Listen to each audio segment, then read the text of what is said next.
19세기 후반부에 미국에는 중앙은행이 아예 없어요. 이런 기간을 쭉 거쳐오다가 20세기에 들어오고 난 다음에 비로소 야, 이제는 제 중앙은행이 없는 현대 국가를 상상할 수는 없겠다라고 하면서 중앙은행을 이제 그때서야 만들기로 했는데, 그럼에도 불구하고 이제 항구적인 중앙은행 제도를 만들기로 했음에도 불구하고 그 중앙은행을 하나로만 만들면 너무 힘이 커질 것을 우려해서, 그래서 미국은 페더럴 리저브 뱅크를 12개를 만듭니다. 그래서 페더럴 리저브 뱅크 오브 뉴욕, 페더럴 리저브 뱅크 오브 덴버, 페더럴 리저브 뱅크 오브 샌프란시스코, 페더럴 리저브 뱅크 오브 LA, 이런 식으로 각 지역의 그러니까 중앙은행에 해당하는 은행들을 12개를 만들어 놓은 거예요. 그래서 각 지역의 어떤 지급결제 시스템이나 통화 공급을 그냥 그 지역 연준 은행들이 독자적으로 관리하도록 이렇게 권한을 분산시켜 놓고, 다만 이제 금리 정책을 시행하는 그 FOMC, 이제 우리가 한 달에 한 번씩 미국이 기준금리를 올렸다 내렸다 뭐 이렇게 뉴스 듣잖아요. 그거를 결정하는 FOMC라는 기구를 페더럴 리저브 뱅크 오브 뉴욕에다가 둔 겁니다. 그리고 나서 이제 이런 식으로 뭐냐면, 이게 참 미국이라는 나라가 참 독특하죠. 그렇죠? 이제 그렇게 중앙은행을 하나의 은행이 아니라 시스템으로 만들고 난 다음에, 그 다음에 이제 이것을 협의의 정부로부터 독립시키기 위해서 여러 가지 장치들을 만드는데, 그 중에 이제 하나가 뭐냐면, 이제 이 미국의 중앙은행 제도를 전체를 관리하는 가버너들이, 그러니까 우리식으로 얘기하면 금통위원격에 해당하는 이제 가버너들이 있는데, 이 가버너가 7명이에요. 그 중에 한 명이 우리가 이제 흔히 알렌 스펜, 그린 알렌 스펜이나 또는 벤 바렌키라고 알고 있는 중앙은행 총재가 요 7명의 가버너 중에 한 명입니다. 근데 이제 이걸 어떻게, 물론 이 7명의 가버너는 다 대통령이 임명을 하는데 미국 상원의 인준을 받아야 돼요. 그러니까 우리나라 금통위원이나 하는 총재는 청문회가 없잖아요. 그렇죠? 그래서 지금의 김중수 총재는 그냥 대통령이 그냥 발표하면 그걸로 끝이에요. 근데 이제 미국에서는 이 7명의 가버너들은 이제 대통령이 임명하되 한 명 한 명 다 상원의 인준을, 청문회를 거친 인준을 받도록 그렇게 만들어 놨고요. 또 하나 중요한 포인트가 이 가버너들의 임기가 14년입니다. 그리고 2년에 한 명씩만 바꿔요. 이걸 왜 이렇게 만들어 놨겠어요? 미국은 대통령 임기가 4년이고 중임이 되죠. 그렇죠? 8년이잖아요. 대통령이 있는 해가 2000년, 2004년, 2008년, 2012년 이렇게 되잖아요. 요 다음 해에 한 명씩 바꾸는 겁니다. 2001년, 3년 이런 식으로. 그래서 어떤 한 대통령이 8년을 재임하더라도 자기의 재임 기간 동안 바꿀 수 있는 가버너가 3명밖에 안 돼요. 그래서 어떤 대통령도 중앙은행을 장악할 수 없도록 이렇게 만들어 놓은 겁니다. 대단한 놈들이죠. 그렇죠? 우리나라는 어떻습니까? 우리나라의 대통령 임기는 5년, 하는 총재를 비롯한 금통위 위원들의 임기는 4년입니다. 따라서 우리나라는 한 대통령이 자기의 임기 내에 모든 금통위원을 다 가르칠 수 있습니다. 그게 바로 우리나라 한국은행의 정책, 특히 금리 정책이 정부로부터 독립하지 못하는 이유를 대표해주고 있는 거예요. 자, 그러니까 참 보면 우리가 이런 제도를 하나하나 세심하게 잘 만드는 거, 그런 게 굉장히 중요하겠죠. 그렇죠? 그래서 저는 글쎄 우리나라의 청문회 제도가 얼마나 효과적인지는 잘 모르겠어요. 그래서 청문회를 꼭 고집할 생각은 없지만 그래도 하는 총재 정도는 반드시 청문회를 거쳐야 된다라고 생각을 합니다. 이제 오늘 강의에서 제일 강조하고 싶은 부분인데 바로 요 문제의식. 자, 이 세 개 영역이 한 사회 내에 존재하는 자원을 각각 어느 정도나 사용하고 있느냐라고 하는 것을 그림으로 그린 겁니다. 요게 부채 합계고 요게 금융부채만을 본 건데 뭐 비율은 조금 숫자는 다르지만 추세는 다 똑같습니다. 이 위에 걸 볼까요? 요게 기업부채입니다. 그러니까 뭐냐면 전체, 그러니까 기업, 가계, 정부라는 요 세 개의 비금융 국내 주체들이 갖고 있는 부채의 총량을 100이라고 놨을 때 기업이 몇 퍼센트 차지하고 가계가 몇 퍼센트 차지하고 정부가 몇 퍼센트 차지하는가를 그 점유 비중들을 그린 겁니다. 이게 보게 되면 우리나라 기업 부문이 우리나라의 전체에서 존재하는 비금융 부분의 부채 중에서 7, 80%를 차지해 왔어요. 압도적으로 높은 비중이고 거의 독과점적으로 사용했습니다. 즉 뭐냐면 사실 이때는 우리가 이른바 경제 발전을 위해서 모든 자원을 기업 부문한테 준 거예요. 그래서 조금 낮아졌지만 70% 수준을 계속 유지해 오다가 비로소 외환 위기 이후에 좀 낮아진 겁니다. 그래서 60% 정도까지 왔어요. 이게 외환 위기 이후에 구조조정의 정도입니다.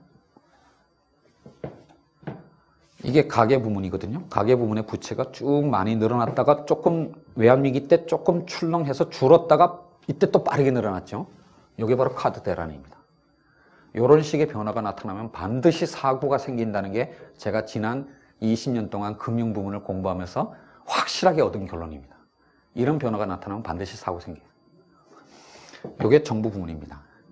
정부 부문의 부채 비중이 굉장히 낮아요. 절대 수준으로는. 그나마 그래도 계속 줄어왔습니다. 이게 이른바 전두환 대통령 시절에 김재익 경제수석이 했던 긴축정책의 효과예요. 그래서 정부 부문에 계속 재정 흑자를 기록했죠. 계속 낮아져 왔다가 외환위기 이후에 여러 가지 요인 때문에 이 비중이 점점 높아지고 있습니다. 아직 비중은 다른 나라에 비해서는 굉장히 낮지만 높아지는 수준은 굉장히 빨라요. 속도는 빠릅니다. 자, 이게 우리나라입니다. 이 그림에서 이 그림으로 가려면 얼마나 많은 조정이 필요하겠습니까? 자, 이게 바로 독일입니다. 부럽죠?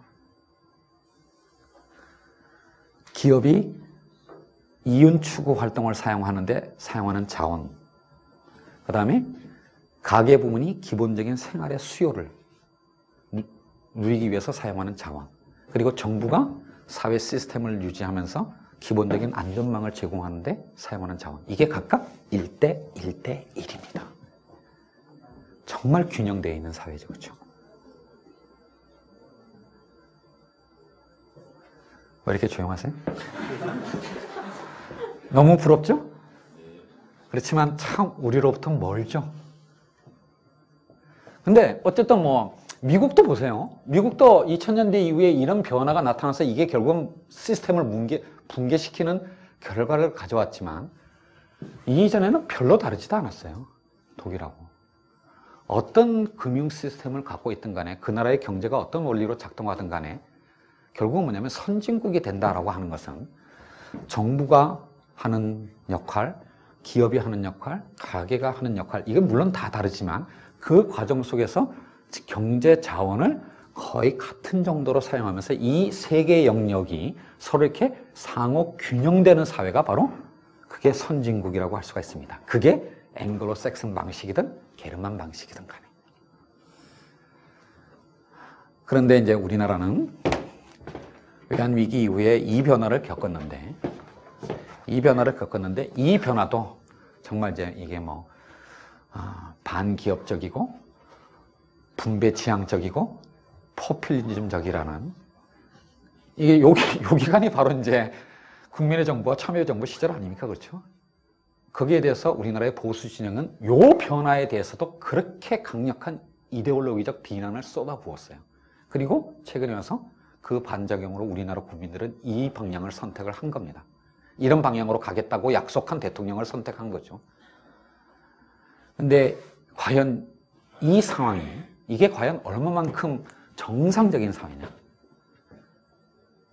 얼마만큼 바람직한 사회냐라는 것을 다시 한번 생각해 볼 필요가 있다고 생각합니다. 물론 다시 한번 강조하지만 이 변화가 이게 뭐냐면 이렇게 쭉 이렇게 3분의 1점으로 이렇게 좀 모이는 이게 너무 빠르게 이루어지면 그것도 사고입니다. 아까도 얘기했지만 이런 변화가 2, 3년 만에 이루어지면 이건 분명히 사고예요. 금융이라는 게 원래 그런 거거든요. 그래서 제가 오늘 강의의 첫 부분에서 얘기한 게 금융은 그냥 실험하는 방식으로 할 수가 없는 거예요. 왜냐하면 이게 실패하면 마이너스 무한대의 다운사이드 리스크를 가져오는 겁니다. 나라가 망하는 거예요, 금융은. 그래서 저는 정말 제가 살아있는 동안에 이 이 그래프가 3분의 1 수준에서 33% 수준에서 이 세 개의 그래프가 수렴하는 그런 상황을 제가 살아있을 때 보고 싶습니다. 하지만 너무 빨리 보고 싶진 않아요. 그렇게 하면 그것까지 못 가요. 중간에 망해버리니까. 근데 한 30년 후쯤에 우리나라에서도 30년 후에 이 그래프를 다시 그려봤을 때 이게 한 여기쯤도 이렇게 와 있다면 그렇게 하기 위해서는 어떤 변화가 필요하겠어요?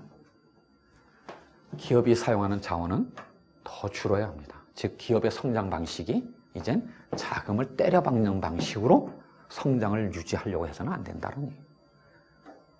그게 제가 이 강의에 처음부터 강조했던 그런 주제이죠. 그렇죠? 다른 방식의 성장이 필요한 겁니다. 그 다음에 가계부문은 거의 비슷한 수준까지 왔어요. 물론 이게 더 합리적인 수준이 돼야 되고 중요한 거는 이제 뭐냐면 이게 줄어드는 것만큼 이게 늘어나야 된다는 거죠. 그렇죠? 이게 늘어난다는 것의 의미가 뭐겠어요? 정부가 이제 사회의 인프라, 그 다음에 사회의 안전망, 이거를 구축하는 것을 정부의 역할로 만들어 가야 된다는 얘기가 되는 거예요. 그 방향이 바로 저는 한국 사회의 바람직한 발전의 방향이라고 생각합니다. 한 30년간에 걸쳐서 이루어져야 할. 이제 우리나라의 주식시장의 특징을 요약하면 이거예요. 첫째, 그러니까 어차피 주식시장은 기관들 중심으로 봐야 되니까 우리나라 기관 투자자들의 특징은 이렇게 요약할 수가 있습니다. 첫 번째, 소액 투자자입니다. 전체로 다 합쳐봐야 우리나라 주식시장이 20% 정도 남지, 이 정도 보유하고 있어요. 그러니까 개별 기관 투자자별로는 기업의 의사결정에, 피투자 회사의 경영 전략에 의미 있는 영향력을 행사할 만한 지분을 보유하는 기관 투자자들이 별로 없습니다. 최근에 와서는 유일하게 나타난 게 바로 그게 연기금이에요. 그러니까 곽승준 위원장이 연기금의 주주권 행사를 얘기한 게 우리나라의 이 주식시장에서는 의미 있는 기관 투자자 역할을 할 수 있는 데가 사실은 연기금밖에 없기 때문에. 자, 첫 번째가 소액 투자자입니다. 두 번째가 단기 투자자입니다. 적극적으로 주주권을 행사를 하려면 그 기업에 대해서 관심을 가지고 지켜보고 뭔가 문제가 생기면 탈출하는 게 아니라 엑시트하는 게 아니라 보이스, 목소리를 내므로써 그 기업을 바꾸는 역할을 해야 되는 거 아니겠어요? 그렇죠? 근데 그렇게 하려면 주식을 오래 보유하고 있어야 되잖아요. 근데 우리나라 기관 투자자는 다 단기 투자자들. 데이 트레이드와 진비 없는 투자 행태를 보여요. 세 번째, 이제 이 표에서는 안 나왔지만 우리가 다 아는 것처럼 우리나라의 기관 투자자들, 특히 그 중에서 가장 중요한 역할을 하고 있다고 하는 투신사와 생보사, 다 재벌의 계열사들입니다. 이 재벌의 계열사들이 자기의 모 그룹에 대해서 삼성투신이, 삼성생명이 삼성전자에 가서 주총에서 반대표 행사하겠습니까? 말도 안 되는 얘기죠. 그렇다고 해서 그러면 삼성투신이 현대자동차에 가서는 그렇게 하겠어요? 현대차 그룹에는 투신사 없습니까? 상호 간에 암묵적 다막관계가 맺어질 수밖에 없어요. 서로 얘기 안 하는 겁니다. 또 재벌계 금융회사가 투신사가 아니라고 하더라도 우리나라 재벌들의 돈들이 안 들어가 있는 데가 없어요. 거기 가서 어느 투신사가 예컨대 반대표 행사하겠다라고 딱 공시 한번 해보십시오. 당장 돈 빠져나갑니다.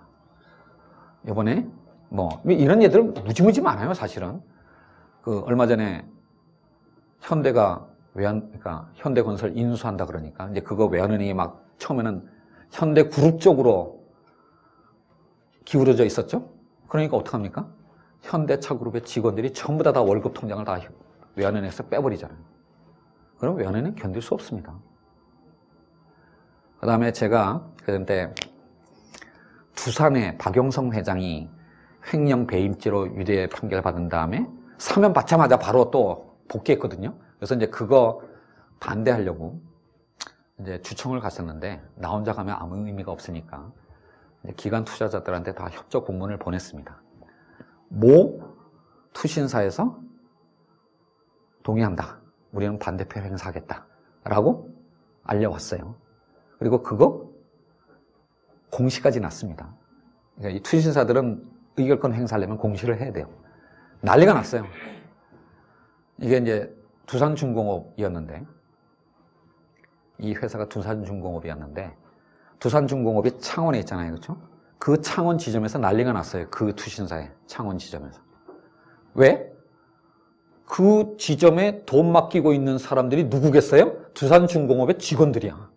그래서 그 직원들이 물론 자발적으로 왔는지 박영성 회장의 지시를 받고 왔는지는 알 길이 없으나 두산중공업의 직원들이 와가지고 전부 다 펀드 해약하겠다고 난리가 친 거예요. 그러니까 그러면 정말 그 회사가 어떻게 될지 모르거든요. 그래서 그 창원 지점이 본사에다가 쌩 난리를 쳤어요. 그래서 그 투신사는 반대표 행사하겠다는 그 공시를 취소했습니다. 이런 상황.